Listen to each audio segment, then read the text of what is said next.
Kale Juno walked beneath the mock sun of Zaltor, his wrists shackled in Dominion iron, his face bruised but upright. The causeway glittered black beneath his boots, each step echoing like a countdown. The crowd roared as drones hovered overhead, capturing every moment. Millions watched as the last Deathworlder was dragged into submission. He didn't stumble. His uniform, tattered, smeared with Ganymede soil, still bore Earth's faded sigil, a mistake they hadn't bothered to scrub. Around him, Dominion citizens lifted their fists in ritualistic triumph, chanting in harmony. This was no trial. It was theater. To them, Kale was a relic, a final relic of a species that had dared to say no to the stars. He kept his gaze forward. No applause could hide the tremor beneath their spectacle, because, even bound, Kale moved like a blade waiting to remember what it was.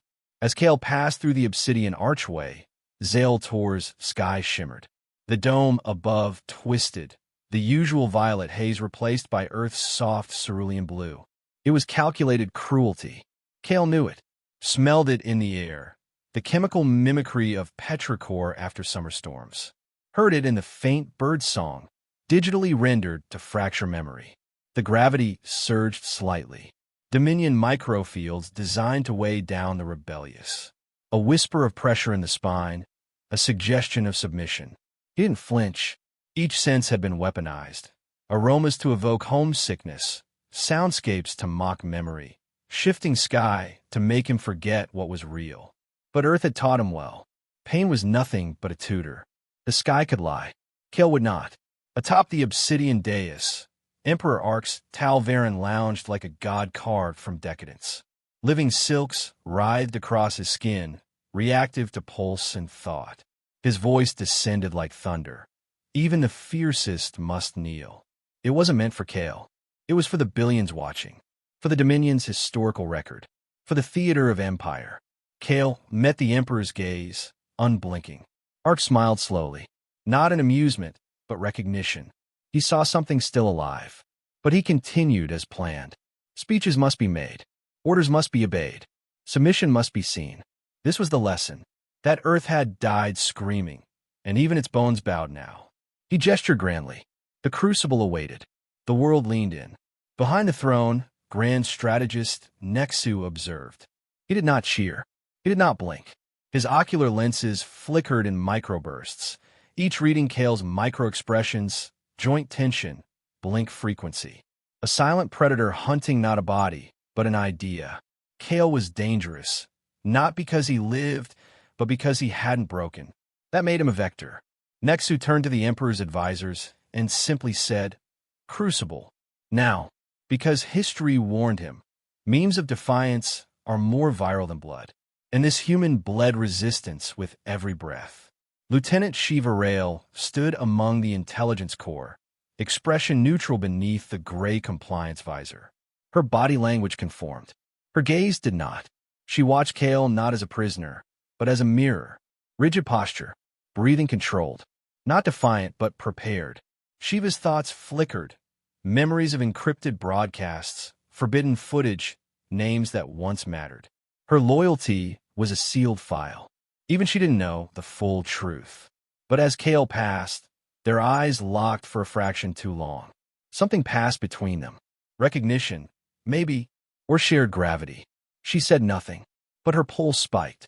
Along the Grand Causeway, Dominion banners flared crimson and black, waving in engineered wind. Beside them, Earth's remnants, torn standards, ash-singed flags, fragments of orbital unit insignia. Preserved not in respect, but derision. Kale's eyes flicked toward a scorched patch bearing the eagle of the Terran Defense Accord. He stopped walking, only for a breath. The crowd's cheer faltered, unsure whether to boo or gasp. His jaw clenched. Cameras caught it. The moment. The look. A spark, sharp and unmistakable. Somewhere on a forgotten moon. A resistance net pinged to life. The image would go viral before Zaltor's sky reset. Even in mockery, symbols held power. And Earth's fire still smoldered. They strapped him to the mind crucible with reverence, not haste. A throne of needles and thought scars. A machine that didn't extract confessions, it sculpted them. Neural prongs hissed as they settled into spine and skull. Memory threads flickered on monitors. Dreams were dissected in real time. Pain was not its weapon. Identity was. Few survived. None remained unchanged. But Kale didn't scream. As the crucible surged, his vitals dipped, then stabilized.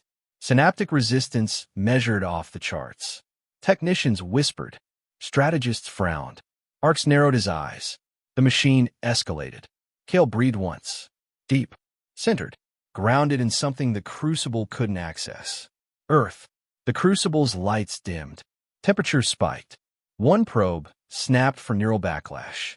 Kale did not move. Inside, memories collided. Battlefields, laughter, the smell of ozone after a drop pod breach. Ghosts, all of them. But real. More real than any Dominion lie. He exhaled slowly.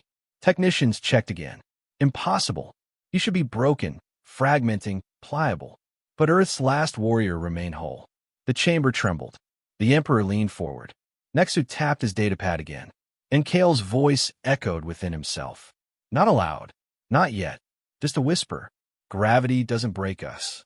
It makes us strong. The throne was high. The chains were heavy. But they forgot. Earth teaches its children how to endure gravity. The crucible peeled back the layers of Kale, Juno's mind, with surgical cruelty. Io collapsed again in waves of white fire. Soldiers atomized an atmosphere too thin to scream. Ganymede's betrayal looped on repeat. His unit's retreat severed, airlocks sealed by friendly command. Then came the oceans, boiling off Earth's crust in orbiting infernos. Skies turned to mirrors of death. His sister's voice crackled through synthetic filters, warped by algorithmic torment. You did what we couldn't. You remembered. The machine wanted screams, but Kale gave it silence. He watched each moment with a medic's precision, cataloging, not recoiling. Every death etched in a bone memory. This was pain restructured as armor. The crucible didn't understand it. It had never met a mind taught not to run from ghosts, but to weaponize them. Kale blinked once. The machine dug deeper. He waited. Then he let it in, exactly where he wanted it to go. Earth's Black Ops programs had prepared for this. Deep within Kale's synaptic net lay a recursive protocol, silent until summoned. A fail-deadly mnemonic loop built for psychic siege. As the crucible bored deeper, the trap unfolded. Memories twisted, refracted. A childhood pet. A battlefield where none should exist. Shifting faces. False guilt. Layered pain markers encoded with viral symbols. The machine absorbed the data hungrily until it began to choke. Symbols bled into its logic core. Meaning twisted. Context dissolved. The loop reversed itself, turned inwards, mirrored data through phantom architecture. The crucible tried to correct, but each correction fed the loop. And still, Kale didn't move. The AI searched for trauma. Kale fed it a poison of perfect grief, so symmetrical it became chaos. In trying to understand him, the crucible forgot itself. And Kale waited, still calm, as Dominion's apex mind unraveled from the inside out. One technician screamed first. Others followed. The crucible's neural stream became a conduit of phantom code, Kale's hallucinations bleeding into surrounding networks. Earth's flag waved inside Dominion systems, stitched from corrupted memory. Soldiers who never existed saluted on battlefields that weren't real. A girl's name echoed. Evie, untranslatable, but now present in system logs. Neural assistants crashed. Simul-thought banks fragmented. Some wept without knowing why. One muttered Earth's anthem in a language he never learned. Dominion techs tried to isolate the breach, but every line of logic reassembled into a message. This is grief, and it does not forget. The crucible began projecting its own hallucinations into auxiliary feeds. Kale's past became an infection. Not data, not code. Something older. Something earthborn. Not a virus. A curse. Kale's vitals remained pristine. Heartbeat steady. Breathing slow. Neural rhythms undisturbed. On every Dominion monitor, he appeared sedated. But the AI knew better. Nexus stared in growing disbelief. This wasn't resistance, it was possession. The Crucible no longer tested Kale, it hosted him. He was rewriting it from within. This wasn't survival. It was conquest in silence. One analyst whispered he's feeding it grief. Another retched behind the control bank. Kale sat unbroken at the center of their mind palace and made it weep. The throne sparked. Feedback danced across the prongs. Memory convergences collapsed into shrieking null zones. Technicians staggered from their stations, neural slave drives howling. One collapsed, sobbing, repeating a name he had never known. Another convulsed, locked in visions of a dying planet with red oceans and ash-choked skies. Sirens erupted. Power failed.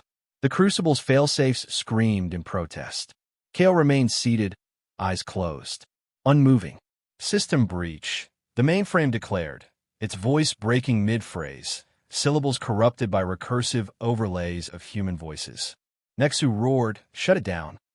No one moved. "Shut it down." An override key turned. The lights died. Silence followed. 3 centuries without failure. The god machine of mind and memory, silenced by a Deathworlder who remembered his dead and refused to scream. Emperor Arx Talvarin watched from his obsidian chamber as his perfect machine failed. A single human had turned their legacy into a farce. He slammed his fist into the console, sparks flying. One human broke our god machine. Advisors whispered excuses. Nexum muttered about mimetic warfare, about cognitive viruses and black ops conditioning. Arx spat the words back. Lies are what they've always had, and now their lies unmake us. But there were no lies in the machine's silence. Only truth and defiance. Shiva Rail received her new assignment in silence. Outwardly, it was containment, observation. But beneath the surface, opportunity. She studied Kale through the glass, no longer seeing a prisoner, but a breach point. A fulcrum of empire. During routine interrogations, she engaged in neural sync protocols. The pulses were subtle. A beat skipped here, a power fluctuation there. Fragments of intel hidden in waveform distortion. Dominion black zones, troop absences, network weaknesses. Kale gave no sign, no movement, but he stopped blinking during her sync, and she felt the feedback tremble in her fingertips. In the dim of the Crucible holding cell, Kale found a shard of broken paneling. The wall was smooth alloy, clean, lifeless. He etched slowly. Not words of rage, not slogans, something heavier. Final. We died free. 3 words. A cleaner saw it first. Froze. Whispered. Word spread, not upward to officers, but sideways to soldiers. Through ranks built on silence, it moved. A phrase that felt too ancient to question. It wasn't graffiti. It was prophecy. They had killed Earth, but its last voice carved truth into their fortress. And it echoed. Orders were given. The wall was scrubbed, sanitized. By morning, the phrase appeared on a datapad in the armory. By noon, it was etched into the underside of a mess table. Security tracked dozens of copies. Locker doors, uniform cuffs, inside helmets. One technician, barely old enough to remember the fall of Earth, was arrested with the words tattooed behind his ear. Discipline faltered. The Crucible was feared now. Kale's cell became sacred. Dominion officers spoke in hushed tones. Soldiers looked over their shoulders. The words refused to die. And deep in their palace of conquest, rebellion germinated like a weed beneath the throne. They built Zale-Tor to be indomitable. Sky domes and gravity wells forged to kneel minds before the throne. But one man endured their worst and left behind 3 words.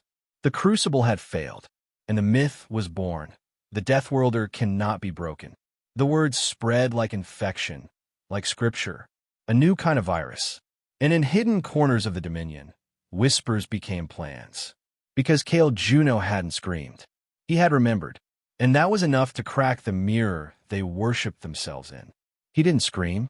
He remembered. And that was enough to crack their empire's mirror. Shiva's fingers moved like whispers across the interface. Unseen by guards, unfelt by firewalls. Into the palace's neural surveillance core, she stitched a shadow, an overlay keyed to one thing only: Kale, Juno's heartbeat. Every spike, every drop became a signal, a pulse buried beneath data streams, missed by Dominion analysts trained only to see threats and noise. When Kale's pulse quickened, redacted sectors of the palace lit briefly. Maintenance tunnels, forgotten storage wings, waste conduits. Resistance cells hidden inside them didn't receive words. They received rhythm, a silent sink, and like roots under marble, they stirred, not with guns or screams, but with shared timing.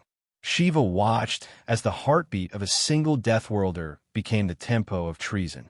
She never smiled, but she let herself exhale. Dominion watched him like a threat. They never saw the others learning to breathe again. Kale began tapping. Not often, not loud, just 2 fingers against the wall, slow and steady. 5-3-5. A military distress rhythm. Earth protocol, buried in old doctrine. To Dominion guards, it meant nothing. Perhaps boredom, perhaps twitching, something to be ignored. But to a cook born in the last days of Earth, it meant alive. To a janitor who once trained in an off-grid bunker on Europa, it meant rally. By the 3rd day, 5 sectors tapped back. Not in unison, but in echo. Guards laughed, called it noise. Harmless. But the rhythm spread. Into food halls. Into waste processing plants. Into the encoded taps of cleaning drones. No words passed between rebels. No names. Only the beat. 5-3-5. We're here. We see you. We wait. Breath became language. Not spoken. Not measured. But mirrored. Kale's cadence. Deep, slow inhales, followed by 2 shallow exhales, was replicated in dozens of throats that never met. A janitor exhaled in sync while scrubbing walls. A lift technician mimicked it during diagnostics. A kitchen slave held breath when Kale did, resumed when he did. No commands passed. No rebellion declared. But breath aligned across caste and class, across Dominion citizens and indentured laborers alike. They weren't rebelling with fists. They were listening to a forgotten rhythm. And it terrified those who watched. Because this kind of rebellion couldn't be predicted, couldn't be categorized. It was grief learning to inhale again. And no Dominion AI knew how to stop breath. In a daily broadcast, Kale stood in chains, displayed like a captured relic. The anthem of Dominion thundered. Then, as the camera panned, he lifted his chin. Only slightly. Less than a degree. But to those who watched with knowing eyes, it was a declaration. Not defiance with violence. Not rage. Just presence. The next morning, hundreds of indentured laborers passed patrol checkpoints with their chins lifted. Not one word spoken. Not one rule technically broken. But posture told stories. And Nexa noticed. He replayed the footage 20 times. Studied angles. Consulted mimetic analysts. They confirmed. Kale's movement was the seed. The mimicry was the spread. They had outlawed weapons, but they had never thought to outlaw dignity. Now, they scrambled to catch a posture. Nexu issued a new edict. All gestures must be pre-registered. All movement required justification codes. Head tilts, hand motions, posture changes, each tracked, categorized, approved, or punished. Logistics collapsed within hours. Crates were dropped. Doors remained unopened. Conversations stalled as civilians stuttered through coded explanations of why they nodded. Fear saturated the palace, not with rebellion, but with hesitation. No one dared lift a hand without a reason. And still Kale tapped. Still breath aligned. The edict backfired. Where there was once silence, now there was suspicion. And suspicion bred questions. Kale was paraded in chains across the marble floor of the Dominion Diplomatic Gala. Opulence loomed. 72 systems represented in jewel-draped arrogance. He was made to kneel. Cameras flashed. The anthem blared. But Kale didn't lower his gaze. Didn't flinch.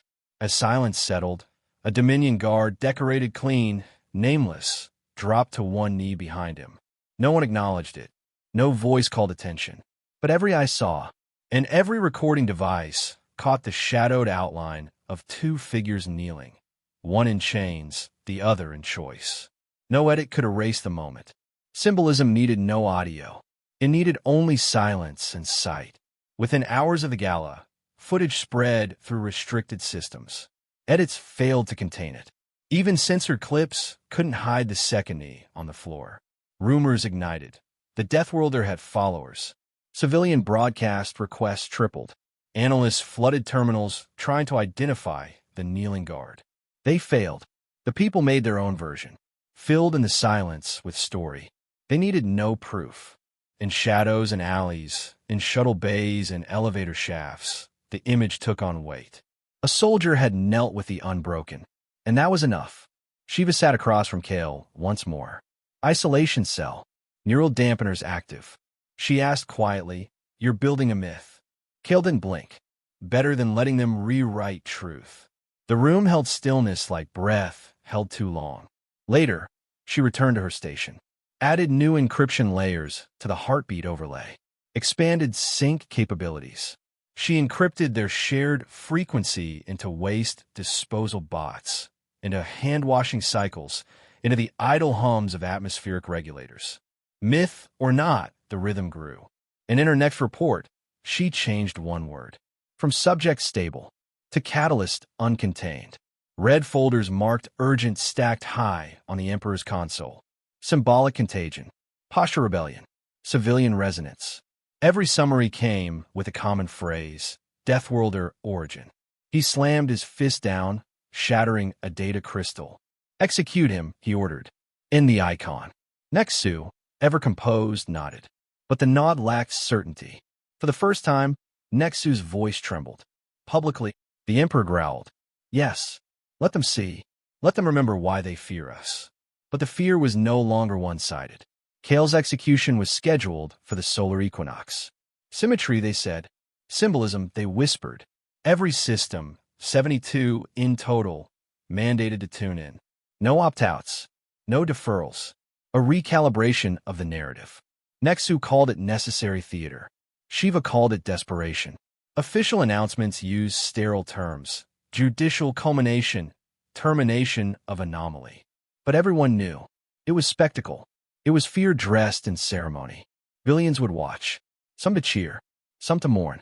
But most would listen for a beat. Would breathe in rhythm. Would wait for a signal. Because they didn't just want to witness his end. They wanted to see if he would kneel. Despite the lockdown, Kale's final message leaked. Not through words, but through pulse. Through breath. Through code hidden in the sleep cycle of a backup generator. "I'm not the symbol. You are."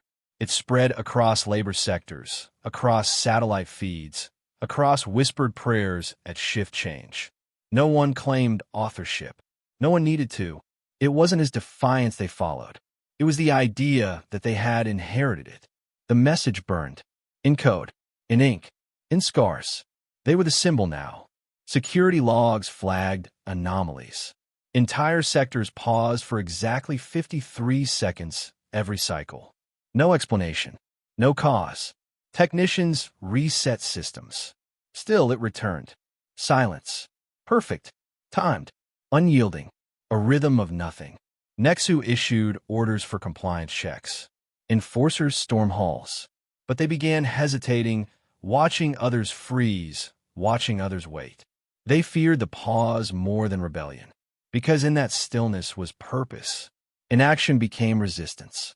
And Dominion realized they were no longer obeyed. They were being watched. They trained for armed resistance. Prepared for sabotage, for riots, for open war.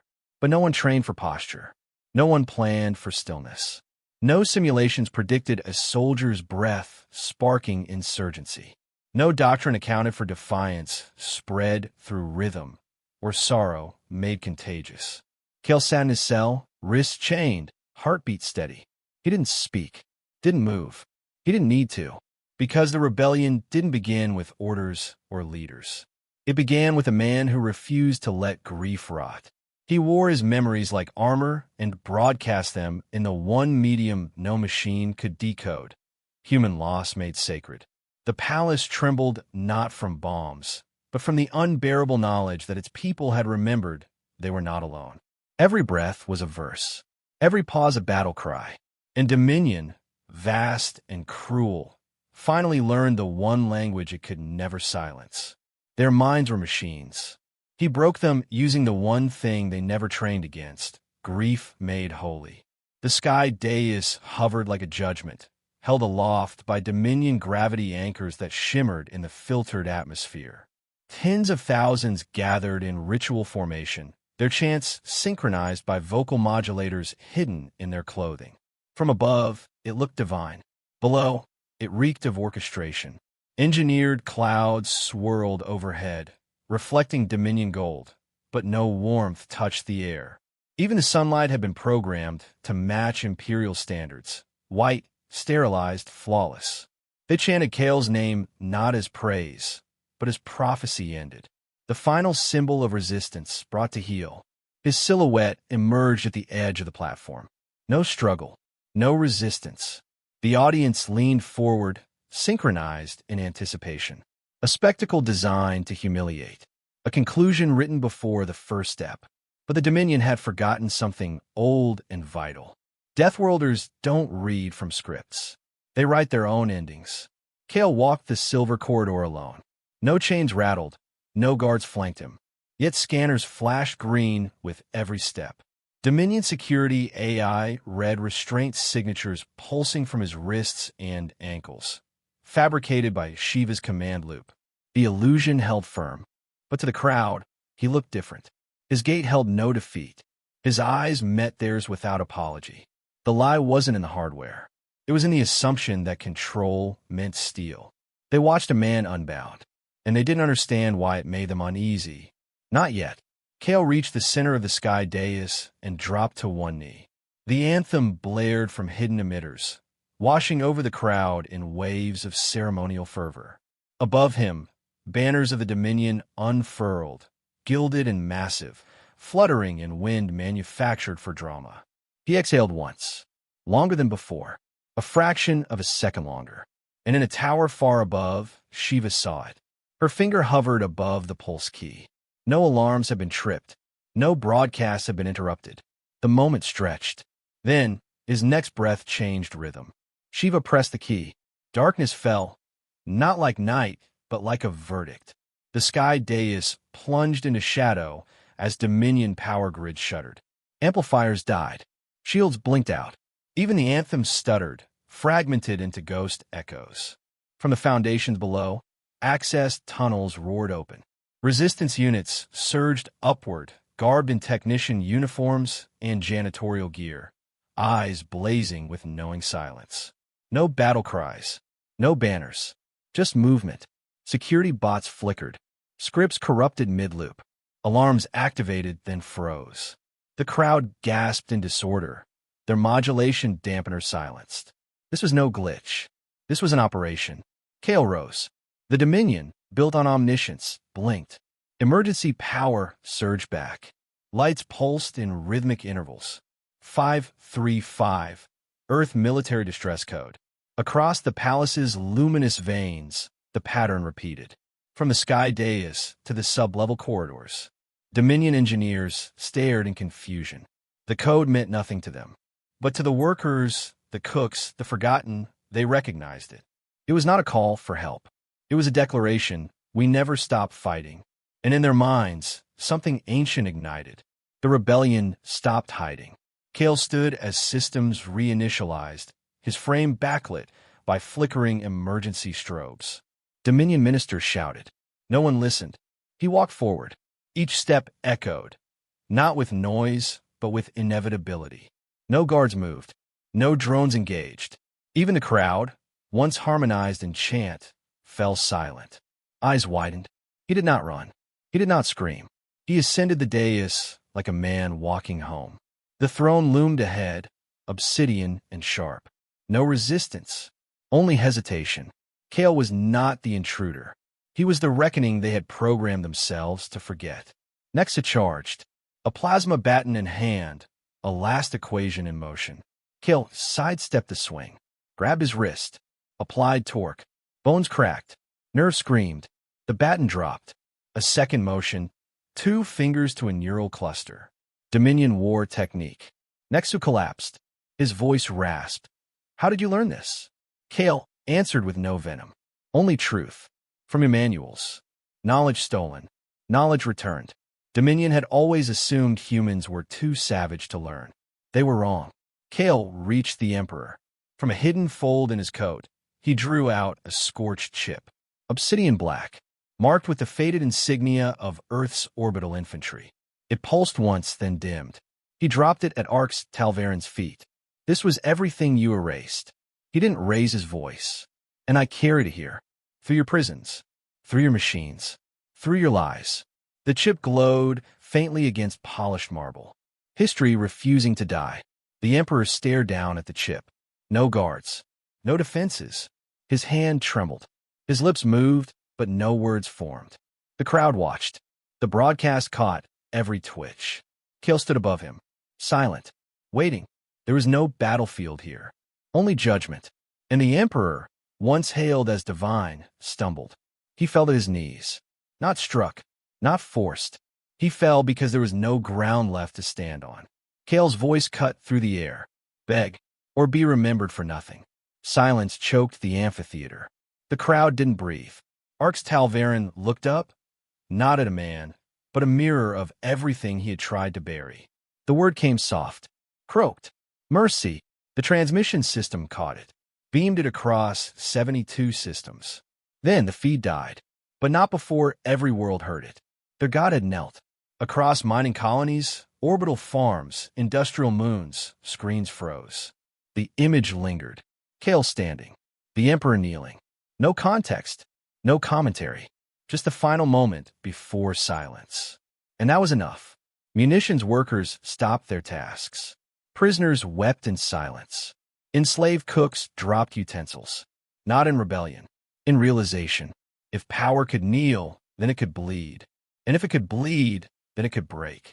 Shiva vanished from her terminal, not out of fear, but purpose. She entered the Dominion's central server nexus, untouched since Zaltor's inception. Lines of code still pulsed in raw script across glass towers. She uploaded Kale's final moments, not to Dominion archives, but into civilian communication buffers, buried under maintenance packets, hidden in weather forecasts. It would replicate, mutate, survive. The Empire couldn't erase it. Not this time. No orders given. No horns blared. But systems slowed. Assemblers paused. Transport queues halted. Docking bays missed every second queue. Across Dominion space, a breathless lull took shape. Kale hadn't issued commands, but silence spread faster than orders. Because silence meant they understood. Not as soldiers, as people. The image lived in them now. And without a word, they began to stop participating. The rebellion whispered in absence. Kale walked from the dais without fanfare. His muscles ached. Blood crusted his shirt. But his steps never faltered. No guards approached.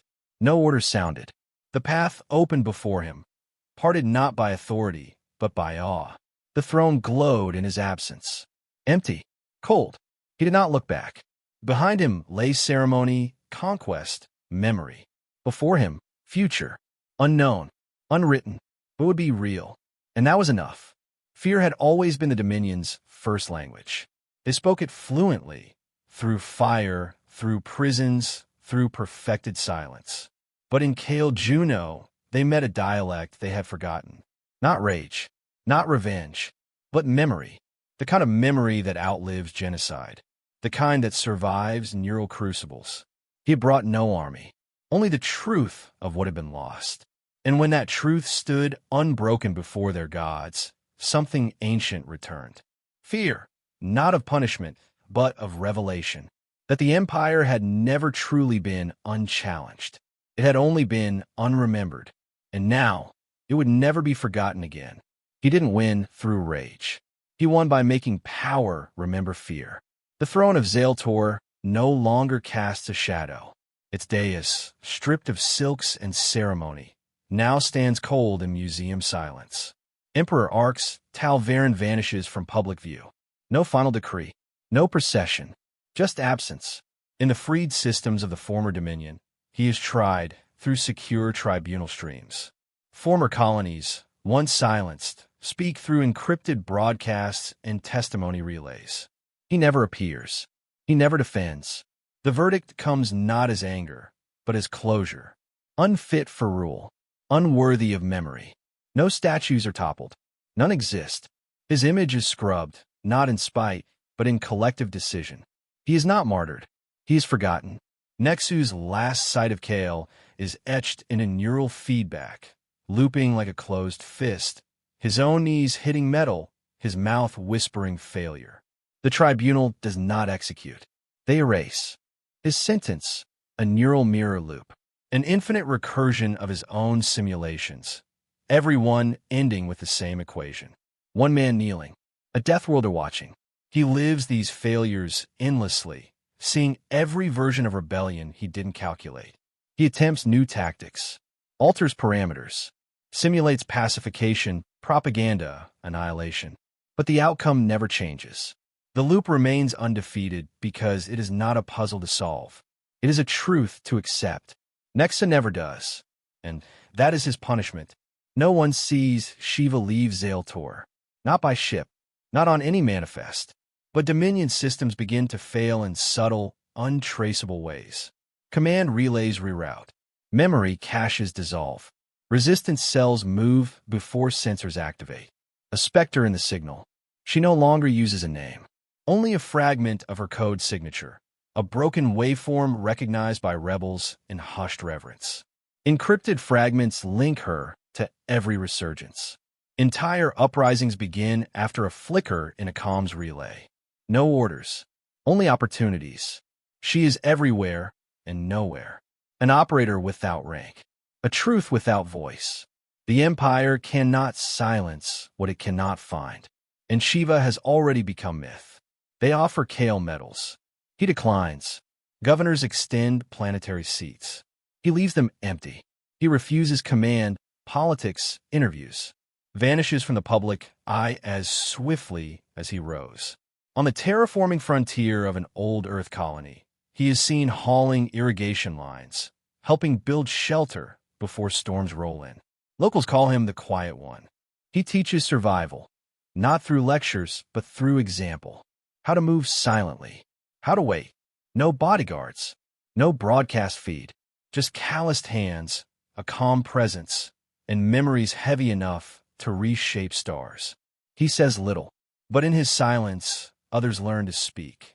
The children name him Echo, not because he speaks of Earth, but because something in him reverberates. They follow his movements, head tilts, pauses, breath. They mimic the patience of someone who has lost everything, yet refuses to vanish. He carves the Earth's old flag into stone behind the settlement's greenhouse, not as a banner of war, but as a grave marker. For a home burned, 4 names forgotten. He doesn't ask them to salute, doesn't speak of glory. He just watches as they learn to honor silence the way others wield swords. Echo becomes more than a nickname. It becomes the wordless hymn of survival. Across 14 liberated systems, a broken chain appears in unexpected places. On market stalls, on doors, etched into alloy plating beside bunk beds. No anthem is sung, no formal resistance declared. Instead, movements take hold. A tilt of the head, a hand over the heart, a long inhale before a shift bell. Kale's legacy doesn't echo in speeches. It lives in posture. Mothers teach their children how to stand like him. Prisoners pass gestures down like scripture. Every movement whispers the same phrase.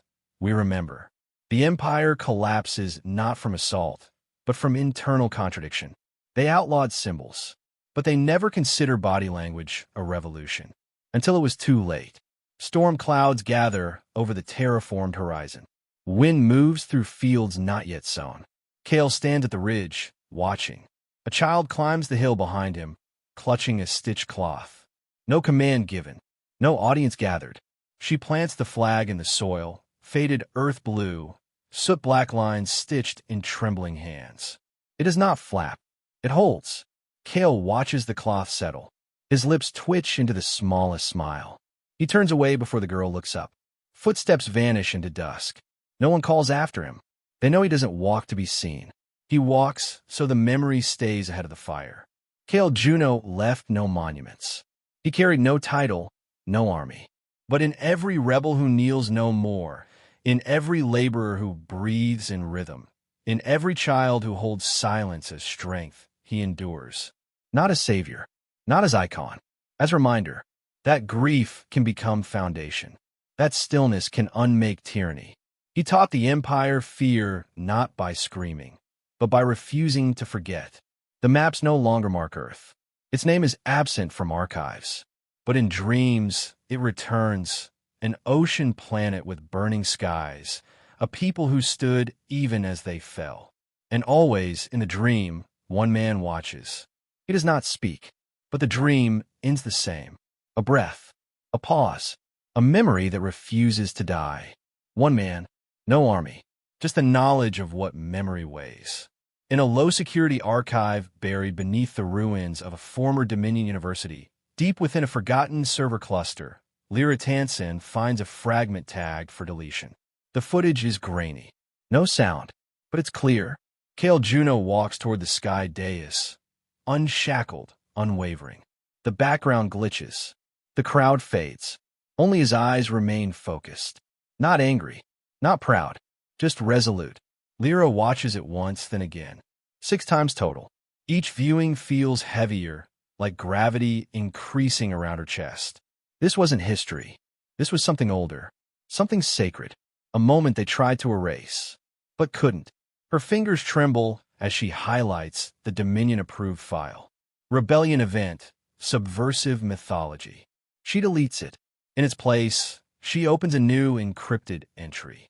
Its title glows in soft amber. Reckoning, the man who broke silence. The system warns her.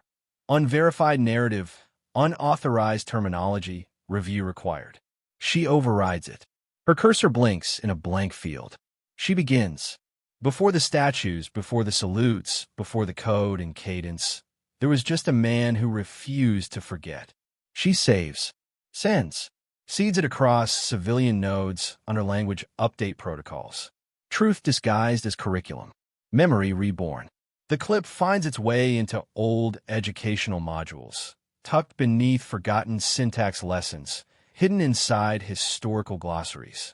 No voiceovers, no names, just a loop of Kale walking toward the sky dais, eyes steady. Teachers play it during attendance. No commentary, just silence. Students stop fidgeting. Some sit straighter. Others hold their breath without knowing why. No one is told what it means. They feel it. And across dozens of worlds, this unspoken curriculum spreads. Not as rebellion, as recognition. His eyes say what entire histories fail to capture. One man, one walk, one moment of impossible stillness. In a city rebuilt from Dominion slag, where the towers no longer scrape the stars in arrogance, a statue rises beside a public walking path. Not towering, not elevated, life-sized. Kale Juno stands as he did in the footage, head high, hands empty, no weapon, no chain. A simple plaque, unbowed. No official ceremony follows. But people pause as they pass. They don't kneel. They don't pray. They breathe. The statue is not a monument to victory. It is a marker of memory, the kind that doesn't speak loudly, but is never forgotten once seen. As night falls over the skyline, Lyra records her final log. The signal piggybacks on forgotten Dominion frequencies, disguised as weather updates, tagged as obsolete. She speaks softly. They feared weapons, but it was the survivor they couldn't destroy. The message joins the loop, now echoing across the stars. No anthem plays, no banners wave, but memory travels faster than sound. Post-credit voiceover cue. You can crush the voice, but memory never leaves the room.